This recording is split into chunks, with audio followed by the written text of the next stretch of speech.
Oke, selamat malam teman-teman semuanya. Bagi para seluruh peserta Zoom meeting hari ini, perkenalkan dari kami semua, kita akan memulai diskusi politik jelang kursi panas di tahun 2024 nanti.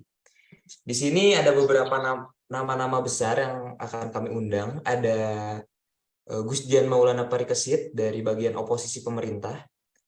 Selanjutnya ada Azumardi Azra Munawir, bagian dari FPI atau Front Pembela Islam, yang merupakan salah satu wakil ketua di sana. Nah, selanjutnya ada Joshua Corvin dari bagian mahasiswa Kristen Indonesia yang akan memberikan pendapatnya dari sudut pandang yang berbeda dari apa yang akan kita bahas malam ini. Selanjutnya ada Ibran Sirait yang merupakan perwakilan dari mahasiswa terkhusus dari Universitas Pajajaran.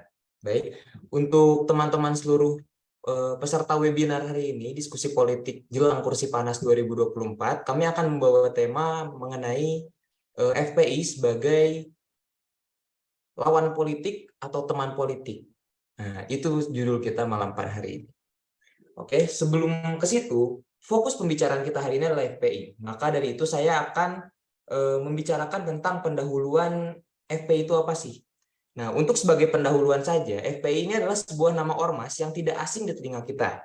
Organisasi ini dengan cepat populer di Indonesia sejak beberapa tahun belakangan. Kelompok FPI sering muncul di berbagai media massa dalam pemberitaan yang luar biasa. Hal ini berhubungan erat dengan kegiatan utama mereka yang melakukan aksi-aksi penertiban atau biasa kita sebut dengan sweeping terhadap kegiatan-kegiatan yang dianggap maksiat atau bertentangan dengan syariat Islam terutama pada bulan Ramadan dan seringkali berujung pada kekerasan. FPI yang kini dipimpin oleh Habib Rizik memiliki rekam jejak kekerasan yang cukup panjang. Ada peristiwa Monas, peristiwa-peristiwa kekerasan terhadap kelompok Ahmadiyah. Mereka tak lelah menuntut pembubaran Ahmadiyah yang dipandang sebagai umat yang sudah keluar dari Islam. Mereka bahkan pernah mengancam akan melakukan revolusi jika Presiden SBY tak kunjung membubarkan kelompok Ahmadiyah. Dengan begitu kita bisa melihat dampak politik yang diberikan oleh FPI ini sangat besar. Entah di luar pemerintahan ataupun di dalam pemerintahan. Mereka bisa menjadi penggerak masyarakat untuk melakukan demonstrasi dan merusak kantor-kantor Kemendagri untuk menuntut tidak dicabutnya perda anti miras di 9 daerah. Itu merupakan salah satu contoh pengikut sertaan mereka dalam kelompok berpolitik di Indonesia. Bukan hanya itu, FPI juga menolak keras rencana kedatangan Lady Gaga waktu itu ke Jakarta. Dan banyak sekali sweeping-sweeping lainnya yang dilakukan oleh kelompok mereka. Sehingga yang perlu kita pertanyakan adalah bagaimana latar belakang lahirnya organisasi FPI ini. Bagaimana karakteristik, tujuan, interpretasi ajaran, dan lain-lainnya.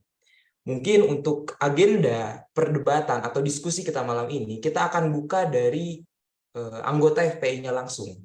Mungkin untuk Bapak Azumardi Azra Munawir bisa langsung menjelaskan latar belakang FPI itu apa sih? Dipersilahkan. Baik, terima kasih Saudara Adlan sebagai moderator telah mengizinkan saya untuk menjelaskan ya latar belakang FPI ini. Mungkin pemilihan nama FPI ini atau Front Pembela Islam memiliki makna tersendiri. Kata front yang seperti kita tahu, yang artinya itu depan, menunjukkan bahwa organisasi ini selalu berusaha untuk berada di garis depan dan memiliki sikap tegas dalam setiap langkah perjuangan. Kemudian dari kata pembela, ini mengisyaratkan bahwa organisasi ini akan berperan aktif dalam membela dan memperjuangkan hak Islam dan umat Islam. Sementara kata Islam itu sendiri mencirikan bahwa perjuangan organisasi ini tidak terlepas dari ikatan ajaran Islam yang harus dan benar. Dengan nama Front Pembela Islam, organisasi ini akan membela nilai dan ajaran Islam, bukan untuk kepentingan perseorangan atau kelompok tertentu. Organisasi FPI ini secara resmi berdiri pada tanggal 17 Agustus tahun 98, bertepatan dengan tanggal 24 Robiul Tsani tahun 1419 Hijriah di Pondok Pesantren Al-Um Kampung Utan Ciputat, Jakarta Selatan. FPI ini didirikan oleh sejumlah habaib, ulama, mubalik, serta aktivis muslim dan umat Islam. Tokoh yang mempelopori berdirinya FPI adalah Habib Muhammad Rizik Syihab. Tidak hanya di Jakarta, seiring berjalannya waktu, simpatisan Front Pembela Islam bertambah banyak dan mendirikan FPI ini daerah-daerah seperti di Surakarta, Bandung, Yogyakarta, hingga hampir di setiap kota di Indonesia.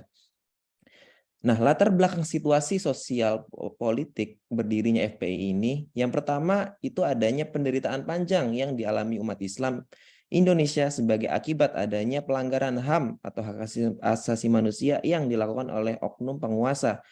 Yang kedua, yaitu kegagalan aparat negara untuk menegakkan hukum dan menjamin ketertiban masyarakat.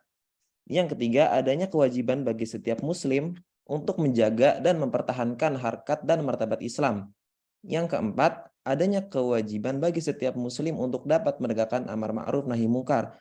Nah, tampaknya latar belakang kelahiran FPI ini tidak bisa lepas dari peristiwa reformasi sebagai momentum perubahan sosial politik di Indonesia.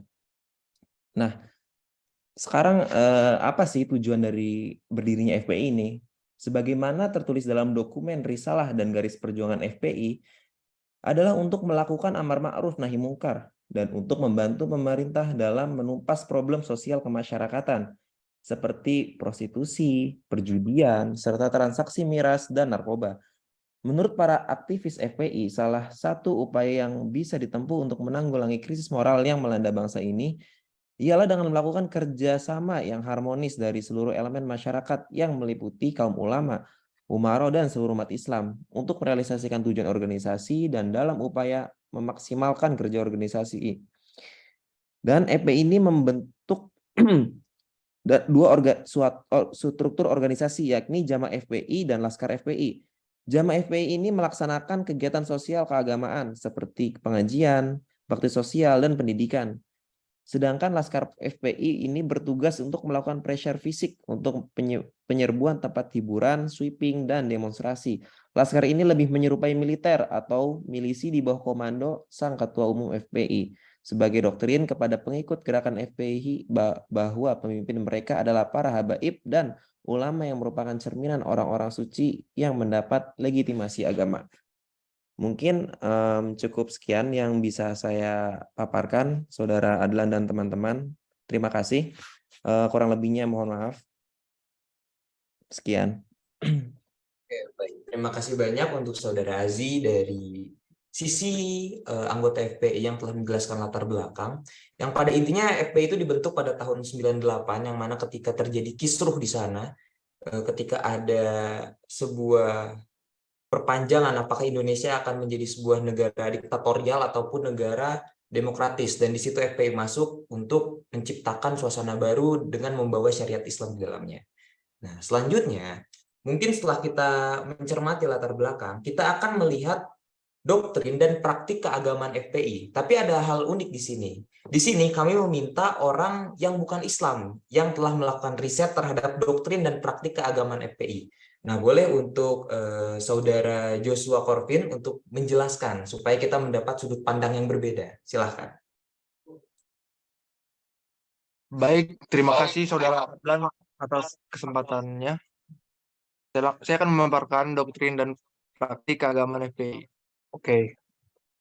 Asas FPI sebagaimana terdapat dalam dokumen Risalah Historis dan Perjuangan FPI adalah Islam ala Aslus Sunnah wal Jamaah atau As Jawa. Menurut para pemimpin FPI, As Jawa yang dipahami oleh FPI tidaklah sama dengan yang dipahami oleh kalangan NU maupun Muhammadiyah. As Jawa dalam pandangan FPI adalah mereka yang telah sepakat untuk berpegang dalam kebenaran yang pasti sebagaimana tertera dalam Al-Quran ataupun Al-Hadits. Dan mereka itu adalah para sahabat dan tabiin. Kelompok As Jawa ini berusaha menjaga otentisitas agama sampai pada hal-hal yang bersifat simbolis. Perbedaan antara ritus dan simbol dianggap sebagai penyimpangan ajaran agama.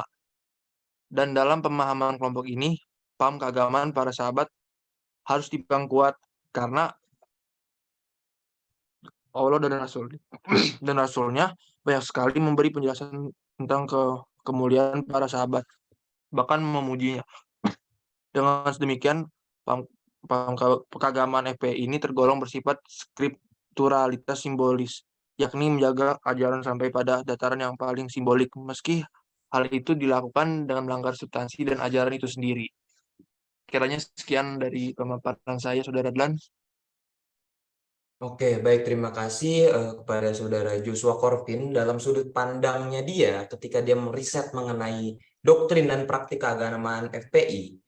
Dapat saya simpulkan dari pendapat dia tadi adalah Islam ala al-husnul wa jannah atau aswaja. Nah, di sana memang FPI ini dalam teorinya dia mengedepankan syariat-syariat Islam dan ditegakkan kepada kondisi masyarakat saat itu. Intinya seperti itu. Dan cara penertibannya seharusnya dilakukan dalam lingkup yang sesuai dengan syariat Islam. Tapi memang pada praktiknya kita melihat ada kesewenang-wenangan dari para anggota. Tapi itu kan di luar dari praktik seharusnya. Itu tadi yang telah dipaparkan oleh saudara Joshua dari sudut pandangnya. Dia melakukan riset-riset terhadap jurnal-jurnal maupun lain-lainnya. Nah, selanjutnya mungkin saya ingin mengetahui dari pihak oposisi, dari Gus Dian Maulana Parikesit ini, saya juga telah meminta dia untuk menceritakan bagaimana munculnya gerakan dakwah FPI di Indonesia. Nah, boleh untuk saudara Gus Dian menceritakan bagaimana sih munculnya gerakan dakwah FPI ini di Indonesia? Dipersilahkan. Jadi begini, jika kita melihat ke belakang saat Orde Baru dimulai, ada dua tipikal perkembangan, yaitu struktural dan kultural, Pak Adlan. Di mana tipikal pertama itu struktural, ditandai dengan adanya pendirian partai-partai Islam, sebagian memperjuangkan sebagai nilai etik, dasar, dan semangat kebangsaan pada negara. Dan yang kedua adalah dengan menjamurnya sebuah gerakan ormas Islam, di mana mereka melakukan gerakan memberantas berbagai kemaksiatan di negara ini dengan dalih menegakkan amar ma'ruf nahi mungkar seperti yang dilakukan oleh Front Pembela Islam. Reformasi yang mengusung kebebasan untuk mengekspresikan ide pemikiran kontroversial apapun menjadi semacam seperti apa ya? Jadi bibit pupuk bagi tumbuh suburnya sebuah gerakan-gerakan radikal di dalam Indonesia.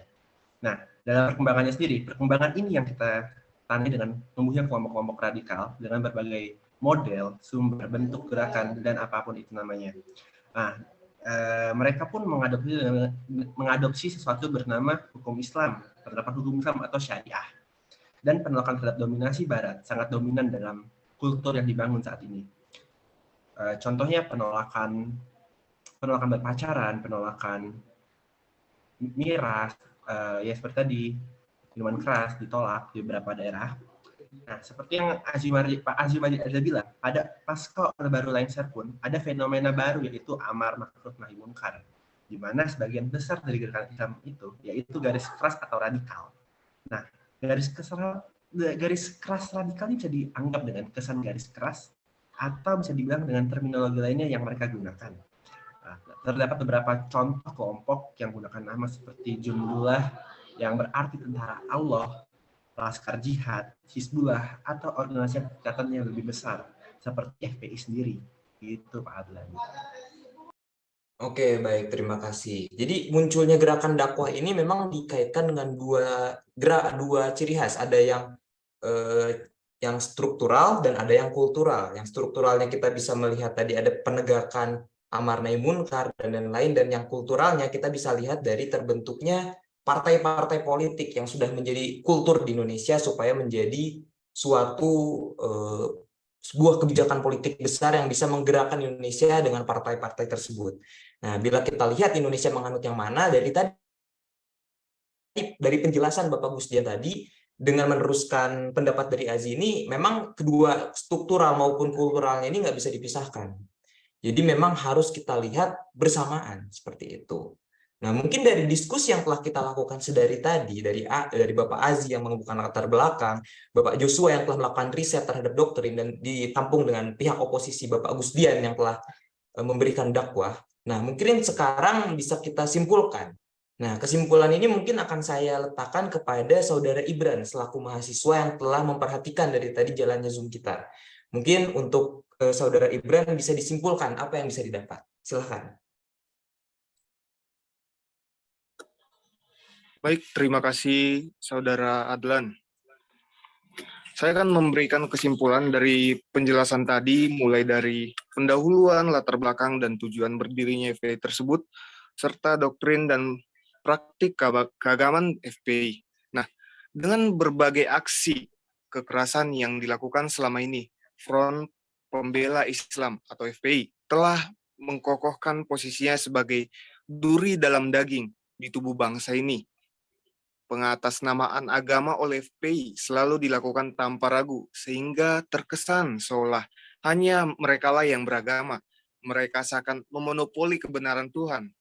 Mereka tak hanya mengambil alih fungsi polisi, tetapi juga seakan ingin mengambil alih hak prerogatif dia yang di atas dalam konteks kebenaran. Namun di balik gerakan yang terlihat idealis dan fundamental tersebut, ternyata FPI memiliki sejumlah kepentingan politik dan ekonomi yang tersembunyi.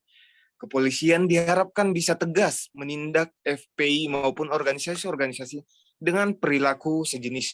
Sehingga sejauh ini belum semua kalangan di Indonesia bisa dianggap betul-betul siap untuk menjalankan demokrasi dengan baik dan benar. Rigiditas pemahaman doktrin agama menjadi pemicu lahirnya kekerasan di negeri multikultural dan multi agama di Indonesia. Kekerasan yang dibumbui doktrinasi agama, politik kekuasaan, dan perbedaan etnis, sehingga simbol dan jargon perjuangan dakwah, amar makruf, nahi munkar, front pembela Islam penting dikaji ulang, disesuaikan dengan realitas, kondisi sosial masyarakat yang melingkupinya. Sebagai penegak hukum, norma dan tatanan sosial di masyarakat, biarlah menjadi tanggung jawab negara atau pemerintah. Agama hendaknya dijadikan sebagai alat untuk melakukan transformasi sosial dengan syarat agama tidak dipahami secara kaku, emosional, dan dogmatis, tetapi dipahami secara rasional, substantif, humanis, dan transformatif. Untuk itu perlu adanya kerangka paradigma dakwah yang komprehensif agar berfungsi secara maksimal demi kebaikan hidup umat manusia. Terima kasih. Oke, baik. Terima kasih banyak dari Saudara Ibran telah memberi kesimpulan. Yang dapat saya tangkap tadi memang FPI ini telah menjadi sebuah duri dalam daging yang telah lama berparasit lah dalam Indonesia ini. Memang sehendaknya Front Pembela Islam ini sesuai dengan ajarannya, syariat-syariat Islam yang menegakkan sebagai teoritis Islam saja. Tidak usah sebagai lembaga yang di luar pemerintahan melakukan skema penertiban. Biarlah itu menjadi tugas dari lembaga negara seperti kepolisian ataupun TNI saja yang melakukan penertiban. FPI ini seharusnya melakukan penyebaran syariat atau dengan ajaran-ajaran yang seharusnya, tidak dengan ajaran-ajaran anarkisme yang membuat melihat FPI ini sebagai sebuah kelompok yang radikal. Memang seharusnya tidak seperti itu. Maka dari itu tujuan berpolitik dari FPI ini harus disinkronkan dengan pemerintahan. Yang seperti apa atau yang seperti apa. Janganlah terlalu ke kiri maupun janganlah terlalu ke kanan. Janganlah terlalu ikut serta dalam proses penertiban sehingga membuat suatu gerakan-gerakan yang di luar kehendak pemerintah. Dan ada gerakan-gerakan yang di luar pemerintah, seharusnya itu dikondisikan. Biarlah upaya penertiban itu menjadi upaya pemerintah saja. Mungkin itu tadi dari kesimpulan yang saya tangkap dari Saudara Ibran ini. Nah, selanjutnya kita ada sesi tanya jawab nih terhadap beberapa peserta webinar yang telah saya dapat. Ada 4 pertanyaan supaya tidak terlalu banyak ya. Oke. Untuk itu mungkin Zoom kali ini ada beberapa batas waktu sehingga untuk sesi pertanyaan akan kita lemparkan selanjutnya. Oke? Mungkin untuk Bapak Azi bisa di-cut dulu sebentar. Oke, kita telah berganti laman. Baik, mungkin sekarang untuk beberapa pertanyaan yang akan diajukan oleh para peserta Zoom, saya telah merangkum menjadi 4 pertanyaan di sini. Dan keempat pertanyaan ini akan dijawab oleh para narasumber di sini, oke? Dan ada pertanyaan pertama dari Junior Anugrah. Pertanyaannya adalah kenapa FPI ini dikatakan sebagai infrastruktur pemerintah dan apa hubungannya dengan politik pemerintahan. Nah, ini mungkin karena erat kaitannya dengan doktrin dan riset, mungkin boleh dijawab oleh Saudara Joshua Corvin yang mungkin sudah melakukan riset terhadap ini. Silakan Bapak Joshua. Baik, terima kasih atas kesempatannya, Saudara Adlan. Menurut saya tidak ada keterkaitan langsung antara FPI dan pemerintah dalam hal infrastruktur politik pemerintahan. Namun dalam konteks politik, FPI memiliki pengaruh signifikan dalam beberapa isu sosial, terutama agama. Mulai dari demonstrasi, kampanye, hingga advokasi terkait isu-isu yang mereka anggap penting. Pengaruh mereka dalam politik dapat terlihat melalui dukungan dan atau keterlibatan dalam kampanye politik tertentu dan mempengaruhi opini publik.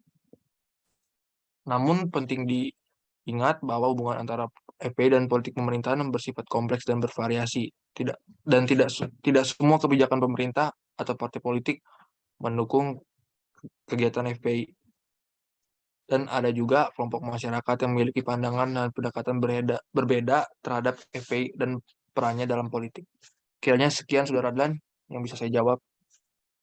Oke, baik. Terima kasih atas jawabannya, Saudara Joshua. Jadi intinya yang saya tangkap dari penjelasan tadi dari Saudara Joshua ini memang dalam struktur, konsep struktural, FPI ini tidak memiliki kaitan. Tapi dalam konteks berpolitik di luar struktur, FPI ini memiliki kaitan yang sangat erat. Karena FPI ini dapat menggumamkan atau dapat mendemonstrasikan massa yang besar sehingga dapat mengguncangkan peta politik di Indonesia. Mungkin seperti itu. Tapi dalam struktur infrastruktur, ya ini tidak ada kaitannya. Seperti itu.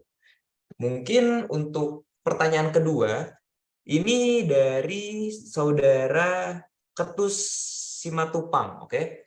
Nah, pertanyaannya adalah bagaimana FPI bisa mempengaruhi keputusan politik pemerintahan? Nah, mungkin karena hubungannya tadi FPI ini dalam lingkup politik ada hubungannya, bagaimana sih dia dapat mempengaruhi keputusan politik? Nah, mungkin ini dapat dijawab oleh Saudara Ibran yang tadi memberikan kesimpulan karena sangat erat kaitannya kembali. Dipersilahkan.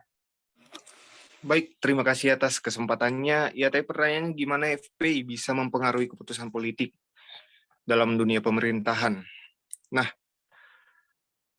FPI dapat mempengaruhi keputusan politik itu ada beberapa. Yang pertama itu ada mobilisasi massa. Yang kedua, pengaruh publik. Yang ketiga, pendorong agenda politik. Dan yang terakhir yaitu dukungan politik itu sendiri. Nah, mobilisasi massa. FPI memiliki jaringan yang kuat dan kemampuan untuk mengorganisir aksi massa. Mereka sering kali mengadakan demonstrasi untuk mengunjuk rasa dan protes terkait isu-isu agama dan moralitas. Mobilisasi massa mereka dapat menciptakan tekanan politik pada pemerintah untuk merespon tuntutan mereka. Nah, yang kedua, pengaruh politik. FPI memiliki kehadiran media yang kuat dan seringkali menggunakan media sosial dan platform komunikasi lainnya untuk menyebarkan pesan mereka. Mereka dapat memanfaatkan pengaruh publik untuk membangun dukungan terhadap pandangan mereka dan mempengaruhi opini publik mengenai isu-isu tertentu. Yang ketiga, pendorong agenda politik. FPI telah berusaha untuk memperjuangkan isu-isu yang telah dianggap penting bagi mereka melalui lobi politik. Mereka dapat mencoba mempengaruhi kebijakan dan undang-undang dengan bekerja sama dengan anggota parlemen atau partai politik yang memiliki pandangan sejalan. Nah, dan yang terakhir yaitu dukungan politik itu sendiri. Beberapa politisi atau partai politik dapat mencari dukungan FPI dalam upaya untuk memperoleh basis elektoral atau mendapatkan dukungan dari kelompok-kelompok Islam konservatif. Dalam beberapa kasus, FPI dapat memberikan dukungan publik atau politik kepada kandidat atau partai tertentu. Namun penting untuk kita ketahui dan kita catat, pengaruh FPI dalam politik tidak merata dan tidak semua keputusan politik pemerintahan dipengaruhi oleh mereka itu sendiri. Ada berbagai faktor yang mempengaruhi keputusan politik, termasuk kepentingan politik, pertimbangan hukum, opini publik yang lebih luas, dan dinamika politik yang sedang berlangsung. Demikian dari saya, terima kasih. Oke, baik. Terima kasih dari Saudara Ibran untuk jawaban yang sangat-sangat berisi tadi ya. Dapat kita simpulkan bagaimana FPI ini dapat mempengaruhi kepentingan politik dalam bernegara itu ada beberapa cara. Yang pertama ada mobilisasi massa, selanjutnya ada pengaruh publik, terus selanjutnya adalah pendorong agenda politik, dan terakhir adalah dukungan politik. Yang intinya semua sangat erat kaitannya dengan massa. Memang FPI ini, ya kita tahu Indonesia adalah negara dengan mayoritas umat muslim, yang mana dengan mayoritas tersebut, dengan sangat gampangnya mereka dapat menyetir mayoritas tersebut. Sehingga ya bagaimanapun FPI ini memiliki kekuatan dalam berpolitik. Walaupun pada akhirnya FPI ini tidak merata dan tidak serta-merta semua keputusannya itu berpengaruh terhadap politik pemerintahan. Karena politik pemerintahan yang dapat melakukannya adalah anggota-anggota pemerintahan tersebut tersendiri. Sedangkan FPI ini adalah sebuah organisasi di luar pemerintahan atau eksternal, sehingga ya keputusan-keputusannya akan dikembalikan lagi ke pemerintahan. Tapi untuk agenda politik di luar itu mereka sangat-sangat berpengaruh. Oke, baik. Selanjutnya kita melaju ke pertanyaan yang ketiga dari saudara Nicholas Hifsi Keanu. Pertanyaannya adalah bagaimana relasi atau hubungan FPI dengan pemerintahan. Jadi pertanyaan ini adalah hubungan FPI dengan pemerintahan. Nah, mungkin ini bisa dijawab oleh saudara Azumardi Azra Munawir selaku anggota FPI itu sendiri ya. Bagaimana relasinya dengan pemerintahan? Dipersilahkan. Baik, terima kasih Adlan. Mungkin tadi pertanyaannya itu bagaimana relasi ya atau hubungan FPI dengan pemerintah. Mungkin kita lihat dari periode tertentu kali ya. FPI dan pemerintah Indonesia ini dapat memiliki hubungan yang akrab atau dekat. Pada beberapa kesempatan, FPI ini mendukung kebijakan pemerintah dan berpartisipasi dalam kampanye politik. FPI juga terlibat dalam kegiatan sosial dan amal di beberapa daerah. Pada masa lalu, FPI telah mendukung pemerintah dengan memobilisasi massa untuk mendukung kebijakan tertentu. Namun, di sisi lain FPI juga sering kali menjadi kritikus tajam terhadap pemerintah, terutama jika mereka merasa bahwa pemerintah tidak memprioritaskan atau melanggar prinsip-prinsip Islam dalam kebijakan publiknya. FPI terkenal karena aksi-aksi demonstrasi dan unjuk rasa mereka yang seringkali berseberangan dengan kebijakan pemerintah. Pada beberapa kesempatan, hubungan antara FPI dan pemerintah juga itu tegang. Ada catatan mengenai konflik antara keduanya, yaitu antara anggota FPI dengan aparat keamanan atau kepolisian. Beberapa anggota FPI telah terlibat dalam kegiatan yang dianggap melanggar hukum dan dihadapkan pada tindakan hukum oleh pemerintah. Mungkin cukup sekian Adlan dan teman-teman dari saya. Terima kasih. Oke, baik. Terima kasih penjelasannya dari saudara Azi. Dapat disimpulkan di sini memang FPI ada keterikatan atau relasi dengan pemerintahan. Namun itu di luar dari struktural politik pemerintahan di dalamnya. Contohnya tadi FPI dapat memiliki hubungan yang erat karena mereka dapat menyalurkan kegiatan-kegiatan sosial ataupun menyalurkan syariat-syariat Islam terbaru. Nah, seperti itu. Nah, selanjutnya di FPI juga seringkali mengkritik pemerintah karena kebijakannya yang seringkali bertentangan dengan syariat-syariat Islam. Terus yang terakhir adalah FPI juga sering bersitegang dengan pemerintah karena kembali lagi keputusan-keputusan politik yang mereka ambil di luar syariat-syariat Islam. Memang terjadi hubungan yang erat. Kembali lagi kita ke mayoritas tadi. Memang ya FPI ini dapat menggerakkan masyarakat dan pemerintah harus bisa mengasosiasikan masyarakat sehingga memang terdapat hubungan antara FPI dengan pemerintahan. Namun hubungan itu hanya terjadi di luar struktural politik atau infrastruktur politik, yang mana itu hanya menjadi bagian eksternal saja. Mungkin seperti itu ya untuk saudara Nicholas jawaban dari Bapak Azi ini. Nah, selanjutnya mungkin untuk pertanyaan terakhir yang menjadi pertanyaan pamungkas pada diskusi kita atau webinar kita malam ini adalah apakah FPI baik untuk sistem politik di negara kita atau malah menjadi sebuah dampak buruk? Nah, ini pertanyaan dari saudara Novandi Silalahi. Nah, mungkin ini bisa dijawab oleh saudara Gusdian Maulana Parikesit selaku oposisi yang selalu mengkritik pemerintah dan selalu memantau situasi politik di Indonesia. Dipersilahkan saudara Gusdian untuk menjawab pertanyaan tersebut. Oke, terima kasih jawabannya untuk Pak Adlan. Dengan kita melihat faktor-faktor yang latar belakang bentuknya, terakhirnya FPI di Indonesia juga sudah sangat jelas FPI tidak bisa dilepaskan dengan sosial dan politik di Indonesia. Dalam periode tertentu, saya bisa menganalogikan bahwa FPI itu bisa membuat sebuah simbiosis, di mana simbiosis ini bisa bersifat mutualisme, komensalisme, atau parasitisme. Pada periode tertentu, FPI dan pemerintah Indonesia sangat dapat memiliki hubungan yang akrab atau dekat, di mana pada beberapa kesempatan FPI dan pemerintah membentuk sebuah kegiatan amal, sebuah kampanye politik untuk kegiatan amal, di mana mereka membantu orang-orang yang sedang kesusahan. Itu yang saya bilang dengan mutualisme, di mana pemerintah dan FPI bisa bekerja sama dengan baik. Namun di sisi lain juga FPI dan pemerintah seringkali terjadi seperti parasitisme, di mana FPI sering sekali membuat kritikus atau kritikan yang tajam terhadap pemerintah Indonesia, terutama jika mereka merasa bahwa mereka adalah korban dalam sebuah kebijakan pemerintah, di mana pemerintah tidak memprioritaskan umat Muslim atau melanggar prinsip Islam yang mereka terapkan. Di mana Indonesia sendiri ada negara yang sangat banyak budayanya, ada yang bukan hanya Islam. Dan berarti FPI ini sangat tertutup. Mereka tidak bisa melihat cara melihat dengan pandangan agama atau ajaran yang lain. Mereka sering melakukan aksi-aksi demonstrasi, unjuk rasa, dan sering lagi berseberangan dengan apa yang pemerintah tetapkan kebijakan-kebijakannya. Nah, pada beberapa kesempatan hubungan antara FPI dan pemerintah juga tegang.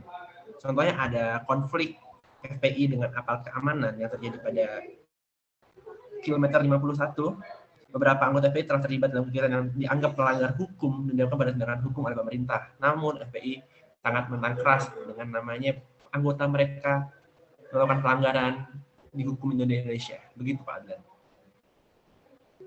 Oke, baik. Terima kasih banyak jawaban yang sangat komprehensif dari Bapak Gusdian yang sepertinya menjawab apa yang menjadi permasalahan kita di awal. Apakah FPI ini baik untuk lingkungan politik di Indonesia ataukah buruk? Memang dapat saya simpulkan dari jawaban yang diberikan oleh Saudara Gusdian ini, FPI ini ya dia memiliki sifat baiknya mutualisme, komensalisme, dan parasitisme sendiri. Dilihat dari perspektif mana mereka bertindak. Namun sekali lagi seperti diskusi kita di awal tadi yang kita membahas materi, kalau misalkan si FPI ini dia melakukan sebuah tindakan penertiban yang di luar batas kewenangan dia sebagai organisasi masyarakat, yang seharusnya penertiban yang dia lakukan itu adalah tugas aparat pemerintahan, menurut kesimpulan yang tadi saya dapat yaitu sudah sebuah perbuatan yang salah. Karena FPI ini tidak boleh menyelewengkan tugasnya untuk melakukan penertiban yang seharusnya dilakukan oleh aparat pemerintahan. Jadi FPI ini seharusnya bergerak untuk menyebarkan syariat-syariat Islam kepada penduduk mayoritas Islam saja. Nampaknya seharusnya seperti itu. Dan beberapa kesimpulan-kesimpulan lain yang mungkin kalian para peserta sidang atau peserta webinar malam hari ini bisa menyimpulkan apa yang bisa kalian dapat. Nah, untuk seperti itu, mari kita ucapkan terima kasih kepada narasumber-narasumber yang telah hadir pada malam hari ini. Terima kasih kepada Bapak Azumardi Azra Munawir selaku anggota dari FPI yang menyempatkan hadir untuk malam hari ini. Selanjutnya kita ucapkan terima kasih kepada Saudara Joshua Corvin selaku anggota dari mahasiswa Kristen Indonesia yang sangat-sangat komprehensif dia dalam melakukan riset terhadap FPI ini, walaupun kita tahu dia adalah anggota mahasiswa Kristen. Selanjutnya kita ucapkan terima kasih juga terhadap Ibran Sirait selaku perwakilan dari mahasiswa Universitas Pajajaran yang memberikan sebuah kesimpulan atau sudut pandang mahasiswanya terhadap diskusi kita pada malam hari ini, dan terkhususnya kepada Saudara Gusdian Maulana Parikesit selaku oposisi pemerintah yang setiap tahun kita sering dengar namanya melakukan kritik-kritik dan kritik-kritik yang membangun untuk pemerintahan. Kita berikan aplaus semua untuk narasumber-narasumber yang telah hadir pada malam hari ini. Mungkin sekian webinar kita pada malam hari ini. Kita tutup dengan alhamdulillahirabbil alamin. Terima kasih teman-teman semuanya telah mengikuti webinar malam hari ini. Mari kita tutup.